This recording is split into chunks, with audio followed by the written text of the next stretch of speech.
ગ્રામ પંચાયતોની ચૂંટણી અંતર્ગત માળિયા હાટીના તાલુકામાં 25 ગામોની ગ્રામ પંચાયતોની ચૂંટણી આયોજિત કરવામાં આવેલી હતી, જેમાં 7 ગામોની રેગ્યુલર ચૂંટણી હતી, 5 ગામોની સરપંચની ચૂંટણી હતી અને 13 ગામોમાં વોર્ડ પેટા ચૂંટણી હતી।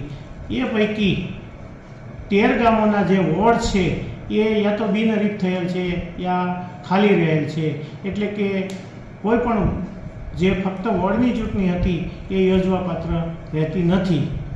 5 ગામોના સરપંચોની જે ચૂંટણી યોજવાપાત્ર થતી હતી તે તમામ ગામોમાં પેનલ ટુ પેનલ ઉમેદવારો લડી રહ્યા છે। એ ઉપરાંત 7 ગ્રામ પંચાયતોની જે સંપૂર્ણ ચૂંટણી હતી તેમાં પણ ઉમેદવારો વોર્ડ અને સરપંચ તરીકે કોન્ટેસ્ટિંગ કરી રહ્યા છે। માળિયા તાલુકામાં 12 સરપંચોની ચૂંટણી અને 7 ગ્રામ પંચાયતોમાં વોર્ડોની ચૂંટણી કરવામાં આવનાર છે।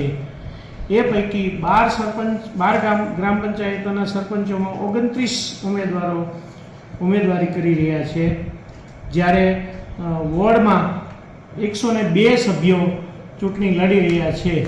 આ તાલુકાની કોઈ ગ્રામ પંચાયત સમરસ જાહેર થયેલી કે બિનહરીફ જાહેર થયેલી નથી।